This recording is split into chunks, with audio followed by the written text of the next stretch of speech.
Bonjour, bienvenue pour ce nouveau podcast consacré aux flammes jumelles et couples sacrés. Aujourd'hui, nous allons parler des autres sur ce parcours. En quoi sont-ils un blocage et comment s'en libérer? Et aussi, en quoi représentent-ils une aide et un soutien? Dans ces autres, il y a les familles, la vôtre et celle de votre flamme jumelle, les amis, les tierces, si votre autre est en couple, je parle des tierces en tant que personne, et aussi les animaux qui ont une grande importance sur ce parcours. Commençons par la tierce personne de votre autre. Il est fréquent que votre flamme jumelle soit déjà en couple quand vous la rencontrez ou qu'elle se remette en couple après la reconnexion.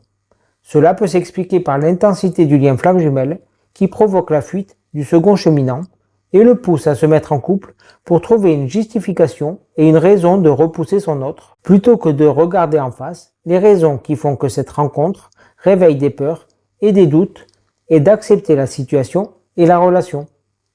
À ce moment-là, il ne faut ni en vouloir à votre flamme jumelle, ni à sa tierce, car c'est cette dernière qui va permettre à votre autre de réaliser ce travail sur ses peurs. Soit la tierce va la tromper, la contrôler, peu importe, leur interaction pousseront le second cheminant à comprendre son comportement et ses dysfonctionnements. Donc, il faut remercier la tierce pour son action et ne pas en être jaloux, ni lui en vouloir ou être en colère contre elle, d'autant plus que cette tierce est votre âme sœur. À tous les deux, il y a un contrat d'âme conclu avant l'incarnation pour aider le couple flamme jumelle à avancer vers la réunion. Il en est de même si c'est vous qui êtes en couple en tant que premier cheminant. Cette situation est plus rare, mais elle existe. Votre conjoint actuel occupe le même rôle d'âme sœur, vous permettant de vivre des situations afin d'épurer le karma avant la réunion avec votre flamme jumelle. L'idéal serait que tout le monde ait le souvenir des raisons de nos incarnations, mais ce n'est pas le cas.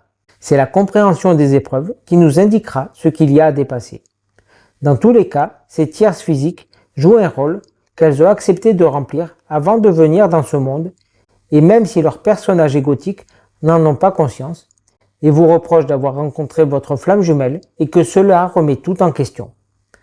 Ce personnage n'est pas son vrai moi. Il en est de même pour le runner qui traverse la plus grande partie du parcours au travers de son petit personnage égotique. Mais en tant que premier cheminant, vous devez sortir au plus vite des jeux d'ego et de l'analyse des interactions au travers de celui-ci, prendre du recul et de la hauteur de vue en acceptant que cela permet un travail collectif. Vos tierces, en tant qu'âme sœur, aident les flammes jumelles tout en travaillant sur leur propre karma en même temps. Voilà pour les tierces. Parlons maintenant des familles. Les familles sont aussi des rassemblements d'âmes sœurs qui acceptent de rejouer des interactions de vie en vie afin d'épurer tous les non-dits, les schémas psychogénérationnels. À partir de la reconnexion avec votre flamme jumelle, il est fréquent que les schémas à travailler se reportent sur le lien et ses problématiques, la famille devenant plus distante et sans action sur le duo flamme jumelle. Cependant, il est très rare qu'elles acceptent et comprennent ce lien. Elles peuvent donc alors intervenir car elles s'inquiètent, pensent que l'on est en danger, que l'autre se fiche de nous, que l'on souffre. Il est quasiment impossible pour des personnes non flammes jumelles de comprendre cette interaction et sa réalité. Le mieux dans ce cas-là, c'est de ne pas leur en parler ou le moins possible et de réussir à sortir des schémas de dépendance et de souffrance, cause de leur inquiétude. Car en dehors des tierces dont je viens de parler, qui ont un rôle actif dans ce parcours, les familles n'ont pas à se mettre en travers de la relation avec votre autre.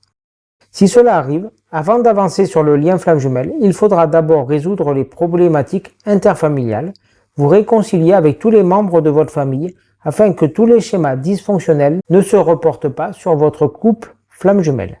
Mais la famille offre aussi un espace d'accueil et d'écoute, permettant de trouver un refuge et de se ressourcer après des périodes difficiles dans ce parcours. Les consciences des membres de vos familles savent qu'elles se sont incarnées pour accompagner un couple de flammes jumelles, avec toutes les difficultés et toutes les joies que cela procure, car ce parcours est un accélérateur pour les libérations. Il faut en prendre conscience et assumer son rôle sans en avoir honte ni se cacher, ni non plus en prenant la grosse tête et en pensant que l'on est ceci ou cela ou supérieur. Pas du tout, chacun est dans sa fonction et toutes ont autant d'importance. Concernant les amis des flammes jumelles, il est très rare qu'ils comprennent la situation. Il ne faut pas leur en vouloir, c'est normal, cette relation est tellement atypique et rare. Ils sauront souvent de mauvais conseils, analysant cela en regard des relations de couple classiques.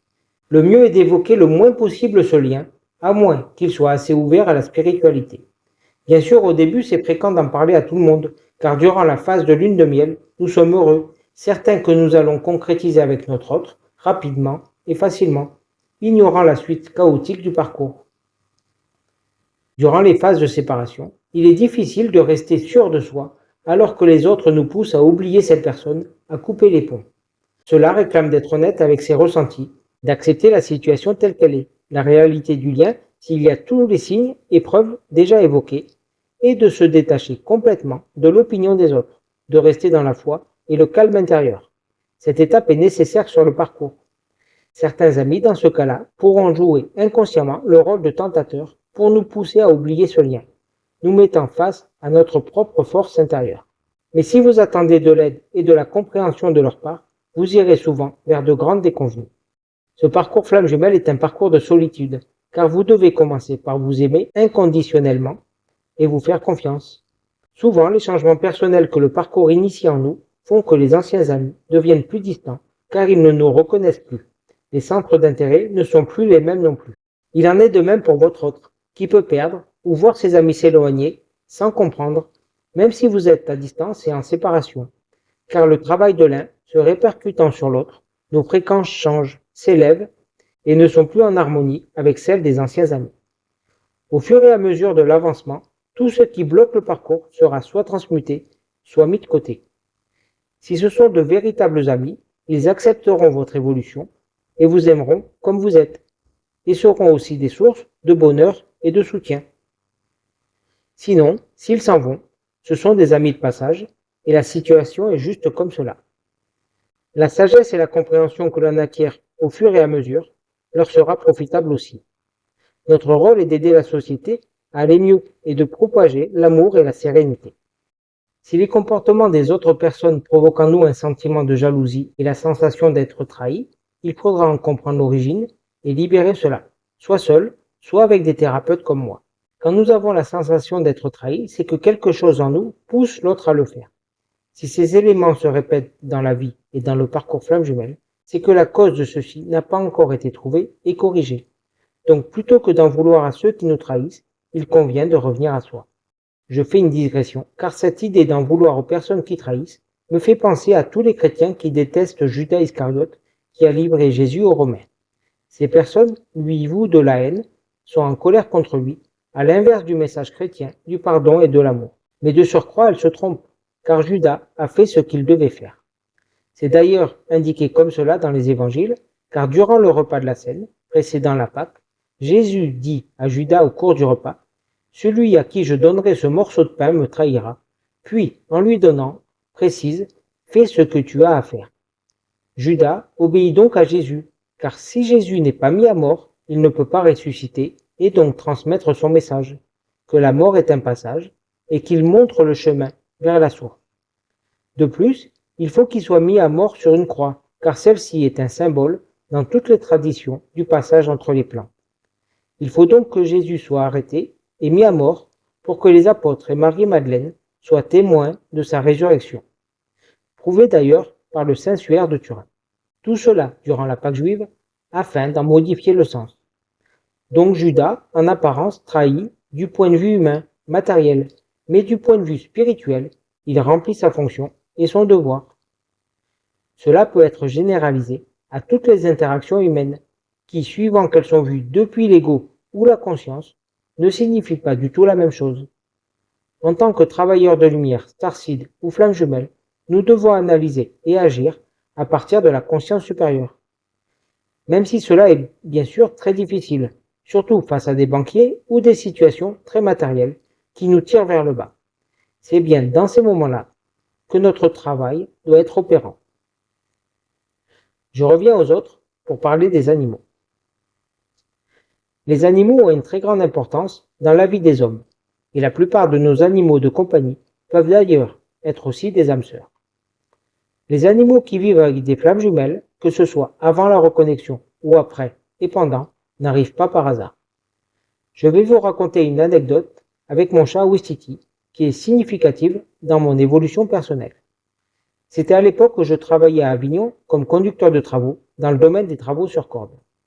Sur la route pour me rendre au bureau de l'entreprise, j'ai eu une intuition de me rendre sur un des chantiers. Mais je n'avais rien à y faire car c'était le patron de l'entreprise qui le gérait. Mais l'intuition était très forte et j'ai fini par m'y rendre.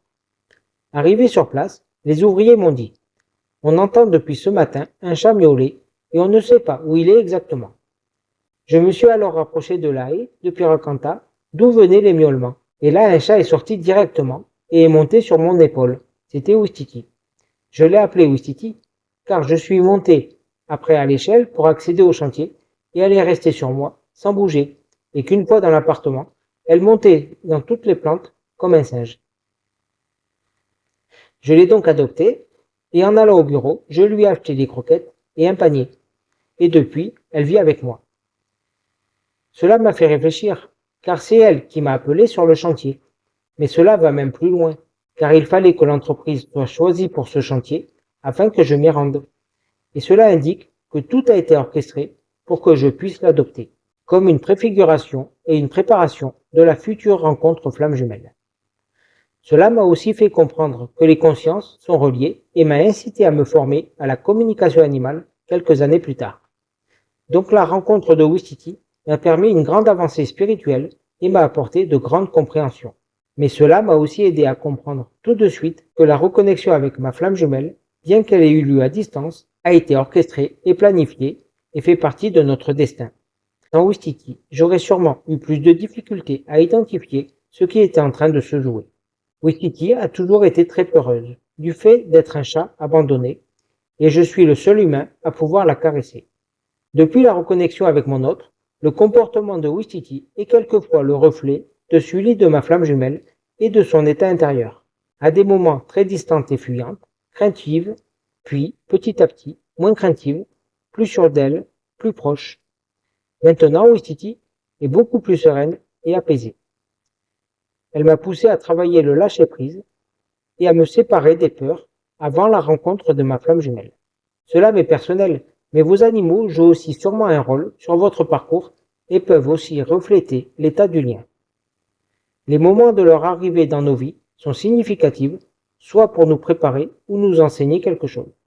Les animaux peuvent aussi se rendre malades pour nous montrer quelque chose de nous-mêmes, soit que nous travaillons trop, soit que nous ne prenons pas soin de nous, ou d'eux, ne nous reposons pas assez. Il s'agit dans ce cas-là de comprendre à quoi cela nous renvoie par rapport à nous-mêmes.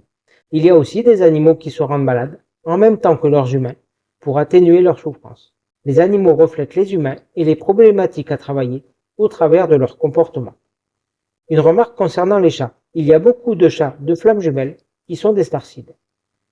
Au-delà de ça, les animaux de compagnie ressentent nos peines, nos tourments et sont toujours présents pour nous apporter de la joie et du bonheur par leur présence quand c'est nécessaire. Ils ne nous jugent jamais et nous aiment comme nous sommes. Ce que nous devons d'ailleurs faire aussi avec notre flamme jumelle et avec les autres. Donc les autres sont une source d'inspiration, d'aide et de soutien tout au long de ce parcours. Il est souvent préférable de rester discret sur le lien flamme jumelle afin de limiter les influences négatives. Mais il ne faut pas tomber dans l'écueil de vous concentrer uniquement sur celui-ci et de se détacher de tout le reste. Être flamme jumelle permet une accélération du travail spirituel, mais dans le but d'agir dans le monde et non de s'en couper. Aimer les autres tels qu'ils sont. Merci d'avoir écouté ce podcast. Pour les personnes qui auraient besoin de soutien ou de conseils sur ce parcours, vous trouverez dans la description de la vidéo les accompagnements que je propose. Si ce podcast vous a plu, n'hésitez pas à le liker et à le partager. À bientôt pour le prochain podcast. Portez-vous bien.